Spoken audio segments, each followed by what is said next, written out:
바울이 참 오랜 시간이 걸려서 그리고 여러 번 목숨을 위협하는 그러한 우여곡절 끝에 그토록 가고자 했던 목적지인 로마에 당도하게 되었습니다. 로마에 도착한 바울의 신분은 죄수였지만 그래도 지키는 사람 한 명과 함께 비교적 자유로운 그런 삶을 누릴 수 있는 혜택을 받게 됩니다. 정해진 거처를 벗어날 수는 없지만 바울의 거처에 다른 사람이 드나드는 것들이 허용되었기 때문에 믿음의 형제들이 바울의 거처에 드나들며 함께 교제하고 또 주의 말씀도 나눌 수 있는 그러한 은혜를 누리게 됩니다. 바울은 이런 자유를 이용해서 로마에 있는 유대인들 중에서 유력한 사람들, 높은 사람들을 자신의 거처로 초대하여서 이제 자기에 대해서 변명도 하고 또 복음에 관해서 이야기도 할 수 있는 그런 기회를 가지게 됩니다. 먼저 자기를 변명하는데 가이사에게 송사를 한 것은 유대인을 송사하려고 하는 것이 아니다. 자기의 목적이 유대인을 송사하는 데 있지 않다. 이렇게 이제 변명을 합니다. 그리고 자기가 이렇게 쇠사슬에 매인 것은 다시 말해서 죄수가 된 것은 이스라엘의 소망을 인함입니다. 이렇게 이야기합니다. 이스라엘에게는 참 오랜 소망이 있습니다. 바로 메시아에 대한 소망이죠. 구원자에 대한 소망은 인류의 역사만큼이나 참 오래된 소망입니다. 아담이 범죄한 직후에 창세기 3장 15절에 보면 하나님께서 범죄한 아담과 하와에게 여자의 후손을 약속해 주십니다. 여자의 후손이 와서 이제 너희들을 구원할 것이다. 이러한 복음의 메시지를 하나님께서 주십니다. 우리가 그래서 이 창세기 3장 15절을 원시 복음이다. 이제 이렇게 이야기합니다. 아담과 하와에게 가죽옷을 지어 입히실 때부터 구원자가 인류의 소망이 되었습니다. 그때부터 우리 인류는 그 구원자를 소망하고 기다리고 있어요. 하나님이 아브라함을 선택하시고 또 그의 자손 이스라엘을 애굽에서 인도하여 내셔서 가나안으로 들어가려고 할 때 하나님이 이스라엘 백성들에게 한 가지 약속을 해주신 것이 있습니다. 뭐냐면 모세는 이제 가나안 땅에 들어가지 못하고 광야에서 자기의 생을 마무리하게 돼요. 그래서 하나님께서 그 지도자를 잃어버리는 그 백성들에게, 이스라엘 백성들에게 약속을 하시는데 어떤 약속을 하시냐면 이스라엘 백성들에게 모세와 같은 선지자 하나를 여호와께서 일으키시겠다. 이런 약속을 해주십니다. 그리고 여호와 하나님의 말씀을 그 모세와 같은 선지자의 그 입에 두어서 그 백성을 완전하게 인도하실 것이다. 이런 약속을 하십니다. 그래서 이스라엘 백성들은 그 이후에 이제 모세와 같은 선지자를 기다리게 되죠. 야곱이 그 이전에 사실 야곱이 죽기 전에 자기의 아들들에게 이제 축복을 할 때 유다를 향하여 축복을 하는데 창세기 49장 10절에 보면 홀이 유다를 떠나지 아니하며 치리자의 지팡이가 그 발 사이에서 떠나지 아니하기를 실로가 오시기까지 미치겠다. 이렇게 이야기합니다. 실로라는 이 말은 사람을 대상으로 사용되는 건 이제 성경의 이 창세기 49장에 딱 한 번 나오는 것 같아요. 그래서 이 실로가 무슨 뜻인지 잘 알지 못하는데 많은 학자들이 생각하기를 어떤 그것을 가진 사람, 다시 말해서 권력을 가진 사람이라는 뜻으로 이해를 합니다. 그래서 그 모든 권위를 가진 그런 왕이 이제 나타날 것을 그렇게 예언한 것으로 이해하게 되죠. 이렇게 이스라엘 백성들은 하나님 약속에 근거하여서 구원자 메시아를 소망하며 기다리고 있었습니다. 그런데 그들이 이렇게 하나님의 약속에 근거해서 소망하고 있었음에도 불구하고 하나의 문제점이 있는데 뭐냐면 하나님의 약속을 온전하게 이해하는데 어려움이 있었다는 거예요. 하나님의 이 약속을 제대로 이해하지 못했다는 것입니다. 이런 이야기가 있습니다. 하루는 하루살이와 메뚜기가 친구가 되어서 하루 종일 재밌게 이제 놀았습니다.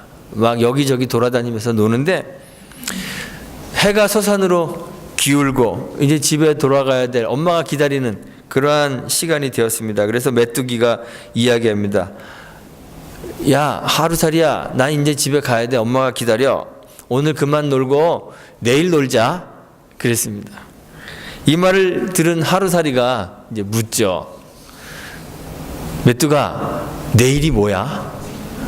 이제 묻습니다.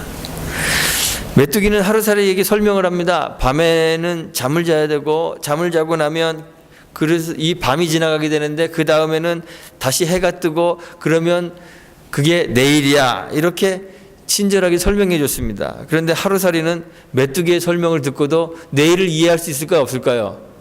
내일 이해할 수가 없었습니다. 그래서 메뚜기가 이제 밤이 되고 졸려서 정신이 좀 나갔나 보다. 이렇게 이제 생각을 하고 헤어졌습니다. 그 후에 메뚜기는 그 하루살이를 다시 만날 수 있었을까요? 없었을까요? 네, 없었습니다. 그래서 하루살이 만나는 거 포기하고 이번에는 개구리와 친구가 되었습니다. 신나게 한참 잘 같이 놀았는데 이제 가을이 오고 날씨가 차가워졌습니다. 그래서 이제는 개구리가 메뚜기에게 말합니다. 메뚜가, 이제 날씨가 추워지고 겨울이 다가오니까 우리 내년에 만나서 놀자. 그랬습니다.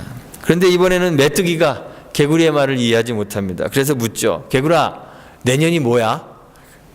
개구리가 이번에 친절하게 설명해 줍니다. 흰 눈이 내려서 세상이 하얗게 변하고 얼음이 얼면 모든 개구리들은 다 땅속에 들어가 겨울잠을 자게 돼. 그런데 이렇게 오래 자고 나면 다시 날씨가 따뜻해지고 봄이 오게 되는데 그때가 내년이야. 알려줬습니다. 그런데 메뚜기는 개구리의 설명을 듣고도 내년이 무엇인지 이해하지 못합니다. 하루살이는 내일을 경험할 수 없기 때문에, 메뚜기는 내년을 경험할 수 없기 때문에 자신의 경험과 자기의 지식의 그 테두리 안에서만 사고하고 판단할 수밖에 없는 거예요. 사람들도 그렇습니다. 자기의 경험과 지식의 테두리 안에서만 생각합니다. 자기의 그 사고의 영역 안에서만 모든 것을 바라보고 이해합니다. 판단합니다. 소망에 관해서도 그렇습니다. 하루살이가 내일을 소망할 수 없었던 것처럼, 메뚜기가 내년을 소망할 수 없었던 것처럼 이스라엘 백성들 역시 하나님의 약속을 통해서 자기의 경험, 자기의 이해 너머에 존재하는 영원을 소망할 수 있었을까요? 없었을까요? 없었습니다. 그저 자기들이 생각하는 범위 안에서 자기의 경험이 말해주는 것만 소망하는 거예요.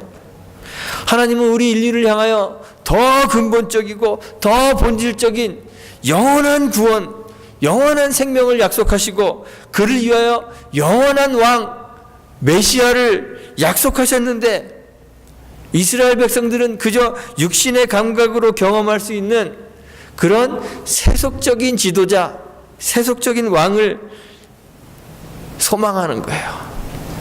하나님의 약속을 그렇게밖에 이해하지 못하는 거예요. 그래서 이스라엘 백성들에게 아주 강한 민족주의 의식이 이제 생기죠. 선민의식이 나타납니다. 사사시대가 끝나고 이스라엘 왕조가 시작되고 다윗을 통해서 왕조가 확립되었을 때 그들이 소망하는 건 뭐냐면 이 다윗의 왕조가 끊어지지 않고 계속되는 걸 기대하는 거예요. 유다의 국력이 강해지고 유다가 점점 세력이 확장되어서 왕권이 강화되니까 야, 이렇게 강한 다윗의 왕조가 계속되었으면 좋겠다. 그래요. 그런데 시간이 흐르면서 유다의 국력이 약해지죠. 왕권이 흔들리죠.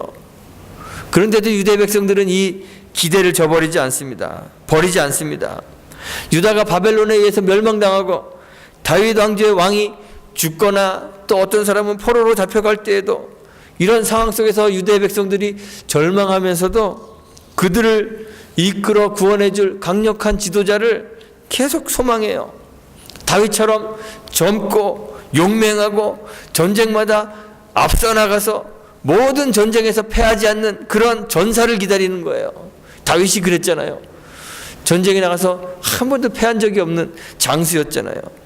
적을 물리치고 원수의 머리를 짓밟고 이스라엘 나라를 다시 강력하게 세울 그러한 힘 있는 장수, 강력한 왕을 이스라엘 백성들이 기다리죠. 소망하죠. 한 번은 벳세다 들판에서 예수님이 오병이어의 기적을 일으켰습니다. 수많은 사람들에게 떡을 배불리 먹게 해주었습니다. 그때 떡 먹었던 사람들이 금방 머릿속에 누구를 떠올렸냐면 모세를 떠올렸어요. 광야에서 만나를 내려서 굶주린 백성들에게 양식을 제공해 줬던 그 모세를 기억했어요.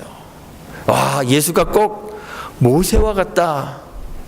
그래서 사람들은 예수를 하나님께서 약속하셨던 모세와 같은 선지자로 그렇게 믿었습니다.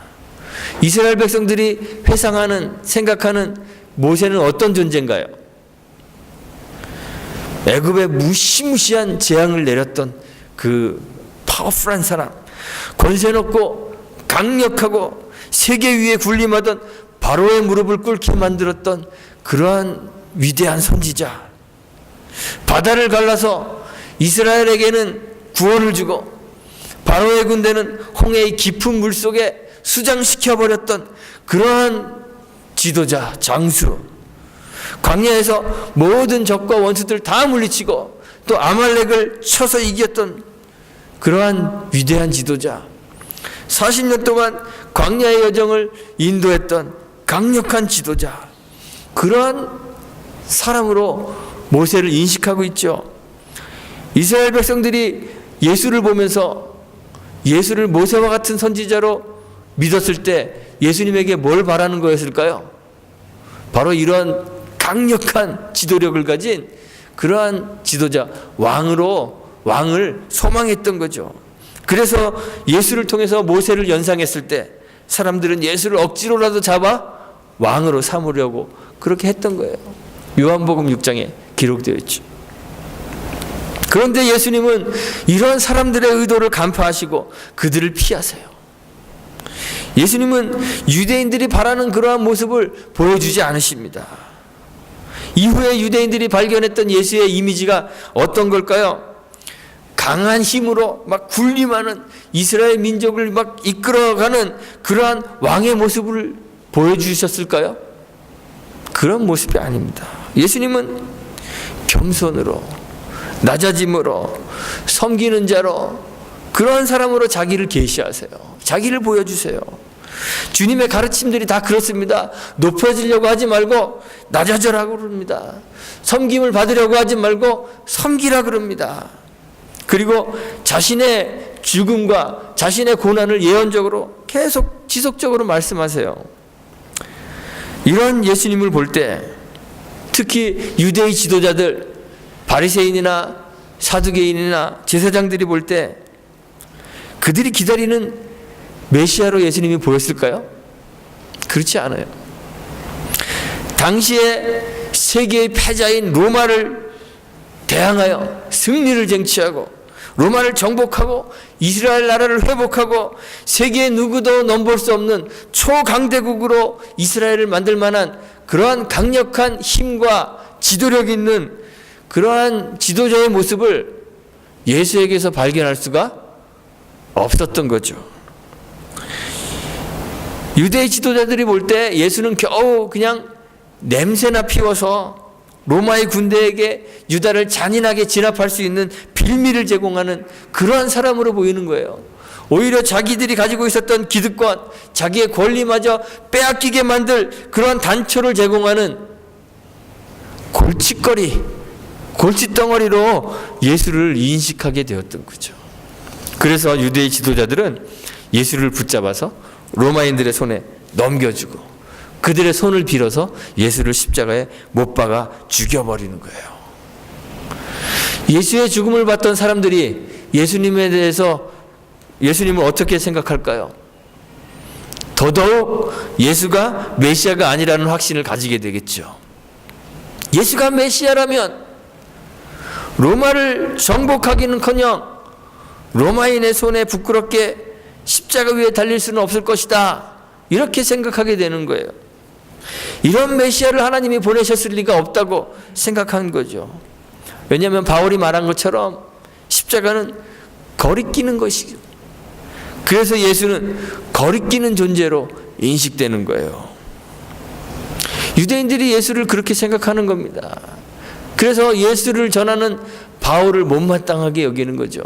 그런데 그 바울이 로마에 와서 로마의 유대인들에게 이 예수가 이스라엘의 소망이라고 이야기합니다. 이 소망 때문에, 이 이스라엘의 소망인 예수 때문에 자신이 쇠사슬에 매인 죄수의 신분이 되었다고 이야기했습니다. 유대인들은 기대하는 것이 있습니다. 하나님께서 흩어져 있는 이스라엘 백성들을 다 모아 이스라엘 나라를 회복하기를 소망합니다. 그래서 그런 일을 하기 위해서 강한 장수이신 왕이신 메시아가 오기를 기다리고 있는 거죠. 그럼 이것이 하나님의 약속이라고 생각하는 겁니다. 하나님이 어떠한 방식으로 이스라엘에게 구원을 베푸실까요? 하나님이 어떠한 방식으로 이스라엘을 유지시키고 이스라엘을 모든 민족 위에 뛰어난 민족으로 만드실까요? 하나님이요, 아브라함을 처음에 선택하실 때 아브라함에게 약속하신 것이 있습니다. 뭐냐면 그를 통하여 열방이 복을 받겠다, 이런 약속을 하셨어요. 하나님이 아브라함을 선택하실 때 열방을 위한 복의 통로로 그를 선택하신 거예요. 하나님은 본래 이스라엘만의 하나님이 아니십니다. 온 세계의 하나님이십니다. 하나님께서 이스라엘 민족을 선택하신 것은 그들만 자기 백성 삼으시려는 것이 아니라 그들을 통하여 세상 가운데서 하나님의 백성들을 선택하시고 만드시고 그 선택한 하나님의 백성들을 통하여 하나님의 나라를 이루시기 위하여 이스라엘 민족을 선택하신 거예요. 이스라엘의 12지파는 그 이름이 어디에서 유래됐는지 아시나요? 이스라엘이라는 이름이 누구의 이름인가요? 모르시나요? 야곱의 이름입니다. 하나님이 야곱의 이름을 이스라엘이라 하라, 이렇게 말씀하셨습니다. 그리고 그 야곱의 12아들을 통해서 이스라엘이라는 민족이 형성이 되죠. 그런데 이 야곱 그 자체로서 의미 있는 사람이 아닙니다. 야곱은 예수님을 보여주는 예표적인 인물이에요. 그러니까 야곱을 통해서 야곱은 그림자에 불과하고 진짜 실체는 누구예요? 예수님이라는 거예요. 야곱으로부터 파생되는 이 이스라엘 민족은 사실상 예수님을 통하여 형성되는 하나님 나라 백성인 참 이스라엘을 보여주는, 상징적으로 보여주는 그런 예표에 불과하다는 거예요. 예수님 위에 세워지는 하나님 나라의 백성인 그 하나님 나라의 백성들이 참 이스라엘이고, 야곱과 그의 자손들은 뭐예요? 그림자, 상징, 예표에 불과하다는 거예요. 요한복음 1장 15절에서 주님이 나다나엘에게 이렇게 말씀하세요. 하늘이 열리고 하나님의 사자들이 인자 위에 오르락 내리락 하는 것을 보리라. 그래요. 이런 천사들이 오르락 내리락 하는 것이 언제 한번 나타난 적이 있죠. 역사 속에서. 야곱이 형을 통해 도망가다가 루스라는 곳에서 그게 나중에 베델이 되는데, 거기서 잠을 잘 때 야곱 위에 사다리가 이렇게 내려지고 그 천사가 오르락 내리락 하는 것을 봤어요. 그 야곱에게서 12지파 이스라엘 백성들이 파생되는 거죠. 그런데 이제 예수님이 말씀하시기를 야곱이 아니라 누구 위에 천사가 오르락 내리락 한다 그러죠? 인자 위에, 예수님 위에 천사가 오르락 내리락 한다 그래요.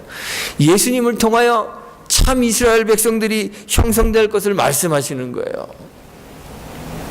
하나님께서 약속하신 메시아를 통해서 회복되는 이스라엘은 유대인들의 혈통에 근거한 그런 세속적인 나라가 아니라 예수 그리스도를 통해 예수 그리스도 위에 세워지는 그 하나님 나라인 것이에요. 오직 예수 위에서만 세워질 그 참 이스라엘을 하나님이 약속하셨고, 이스라엘이 기다리는 그 구원자는 바로 그 구원자, 그 메시아인 거죠. 그래서 이스라엘이 소망하는 것이 자기들을 이 땅에서 강력한 나라로 만들어줄 장수와 같은 그런 왕을 소망할 것이 아니라 바로 온 세계를 주님께로 불러 모으시고 그를 통하여 하나님 나라를 만드시는 그 메시아를 소망하고 기다렸어야 하는 것이에요. 그런데 유대인들은 자기의 경험과 자기의 지식과 자기의 감각 너머의 것은 이해하지 못하고 그걸 소망하지 못했기 때문에 그저 감각적인 복, 세속적인 나라, 왕을 소망하며 기다리고 있었던 거죠. 또한 하나님께서는 선지자를 통해서 하나님 나라가 고난받는 종 메시아를 통해서 세워질 것을 지속적으로 말씀하시죠. 이사야 선지자가 기록한 그 이사야서 같은 것도 봐도 고난받는 종에 대한 그 이미지들이 많이 나오잖아요. 그런데 유대인의 전통에는요, 고통받는 메시아에 대한 이야기가 없습니다. 메시아는 고통받는 종일 수 없다고 그렇게 생각하는 거예요. 그래서 고난받는 종이신 예수는 절대로 이스라엘의 소망이 될 수 없다고 그렇게 믿고 있는 거죠. 그래서 바울은 찾아오는 사람들에게 모세의 율법과 선지자의 말을 가지고 이사야 선지자나 그런 다른 선지자들의 말 속에서 나타나는 그 고난받는 종에 대한 그 이미지를 가지고 예수가 하나님께서 약속하신 구원자이심을 증거하고 그가 이스라엘의 참 소망이라고 이야기하고 있는 거죠. 우리가 지금 사도행전을 계속 보고 있는데요. 벌써 한 2년 넘게 지난 것 같아요. 제가 이렇게 보니까 오늘이 98번째 더라고요. 다음에 이제 99번째 하면 이제 사도행전 끝나게 되는 것 같아요. 사도행전의 그 끝부분에 우리가 와 있습니다. 근데 사도행전 처음 부분을 보면요, 막 그 가슴이 벅차오르고 영광스럽고 거룩하고 신비한 그런 장면으로부터 시작해요. 예수님의 승천으로부터 사도행전이 시작됩니다. 구름 위로 승천하시는 예수님의 모습을 우리가 직접 본다. 한번 생각해 보세요. 얼마나 감격스럽겠어요. 그 그림도 이렇게 있잖아요. 구름이 쫙 있는데 천사들이 구름 위에 쫙 있고 거의 예수님이 쫙 승천하시는 그러한 구름들 보면 신비롭고 영광스럽습니다. 웅장합니다. 승천하실 때 예수님이 제자들에게 말씀하시죠. 사도행전 1장 8절에 오직 성령이 너희에게 임하시면 너희가 권능을 받고 예루살렘과 온 유대와 사마리아 땅끝까지 이르러 내 증인이 되리라. 성령이 임하시고 권능을 받고 막 증인이 되어 온 세계에 그 하나님의 복음을 전파하는 모습 생각만 해도 가슴 벅차고 웅장하고 멋있잖아요. 그리고 몇십 년이 흐르는 것이 이 사도행전에 기록되어 있는 거예요. 그럼 몇십 년이 흘렀습니다. 한 30년, 40년 흘렀습니다.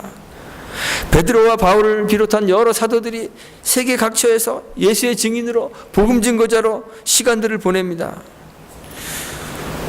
이제 사도행전에 그리고 마지막 부분에 도달한 거예요. 드디어 바울이 세계의 중심인 로마에 들어왔습니다. 그런데요, 마지막 부분을 읽어보면 용두삼위 같아요. 시작에서 기대했던 것처럼 그렇게 극적이고 웅장하고 신비하고 권능 넘치는 그런 결말이 기록되어 있지 않아요. 바울이 로마에 들어오긴 했지만 초라한 죄수의 모습으로 로마에 들어왔습니다. 로마에 들어올 때 우리가 기대하는 게 있잖아요. 이제 가이사에게 상소를 했기 때문에 당시의 세계 최고의 권력자인 로마의 황제 앞에서 하늘의 권위를 가지고 복음을 선포하는 그런 멋진 장면을 기대하는데 바울은 가이사 앞에 서기는커녕 로마의 권력 관심 밖으로 밀려나서 연금된 채 그냥 혼자서 저기 구석에서 그 연금된 채 시간을 보내는 거예요. 왜 이렇게 초라하게 사도행전이 마무리되어야 할까요? 왜 용두삼위처럼 이렇게 사도행전이 마무리되어야 할까요? 아마도 하나님 나라를 통해서, 하나님 나라 예수를 통해서 세워지는 이 참 이스라엘 나라는 힘과 권력으로 정복하는 나라가 아니기 때문일 것이다. 이렇게 생각해요. 고난받는 종이신 예수 위에 세워지는 참 이스라엘 나라는 고난받는 종들을 통해서 세상의 권력자들이 아니라 문벌도 없고 지식도 없고 권세도 없는 낮은 자들을 통해서 세워지는 나라이기 때문에 그럴 것이다. 이렇게 생각합니다. 유대 백성들은 이 하나님의 약속을 바르게 이해하지 못했어요. 그래서 참 소망을 가지지 못한 것이죠. 그저 헛된 소망을 가지고 있었기 때문에 이 소망의 실체이신 예수를 받아들일 수 없었던 것입니다. 그를 거부했던 것입니다. 바울의 복음을 들은 사람들 역시 바울이 제시하는 이스라엘의 참 소망을 받아들이지 못했기 때문에 바울이 선언하죠. 오늘 성경에 보니까 이제 하나님의 이 구원이 이방인들에게 보내진 줄 알아라. 그렇게 선언하고 맙니다. 바울은 로마서 8장 24절에서 우리가 소망으로 구원을 얻었습니다. 이렇게 얘기했습니다. 하나님 믿는다는 것은요, 소망한다는 것과 같은 말이에요. 구원 얻었다는 것은요, 소망하고 있다라는 것과 같은 말입니다. 그런데 우리의 소망이 유대인들처럼 보이는 것, 감각적인 것에 제한되어서 그저 헛된 소망으로 알고 그렇게 살아가는 사람들이 너무 많아요. 혹시 나는 그런 사람이 아닌지. 그런데 바울이 로마서 8장에서 계속 이야기합니다. 보이는 소망이 아닙니다. 보는 것을 누가 바라겠습니까? 이렇게 우리에게 묻고 있어요. 도대체 보이는 것을 누가 바라겠습니까? 그런데 우리는 보이는 것들, 우리의 육신을 편안하게 하는 것들을 소망하고 살아가죠. 예수와 하나님의 존재를 그저 우리 육신의 필요를 위해서만 필요한 그러한 존재로 인식하는 거예요. 그래서 예수님이 내 삶에 필요한 것들 뭔가를 해줄 때에만 좋아서 헤헤거리고, 하나님이 내 삶에 필요한 것들 공급해 주지 않을 때는 싫어하고 불평하고 하나님 없는 거 아니야? 이렇게 생각하는 것이죠. 예수가 우리의 소망이신데 예수를 통해 얻게 될 그 무언가를 소망으로 삼고 살아가는 거예요. 얼마나 어리석은지. 이것이 우리의 문제입니다. 우리가 세운 목표, 우리가 가진 소망들은 왜곡된 소망일 수가 있어요. 잘못된 소망일 수 있습니다. 세상에서 얻을 수 있는 것들은 참된 소망이 될 수 없습니다. 바울이 전하는 이스라엘의 소망, 이스라엘의 참 소망이신 그 예수를 우리가 소유해야만 하는 것이에요. 예수께서 베푸시는 그 궁극적인 구원을 우리가 다 경험할 수 있게 되기를 간절히 바랍니다. 그 소망을 얻게 되기를 바랍니다. 그리고 예수님과 같이 우리도 겸손함으로, 낮아짐으로, 고난받는 종의 자리에서 하나님 나라의 백성임을 확인할 수 있게 되기를 간절히 소망합니다. 참 소망 안에서 참 이스라엘이 되어 하나님 나라를 누리는 하나님 백성 되시기를 주님의 이름으로 축원드리고 부탁드리겠습니다. 함께 기도합니다.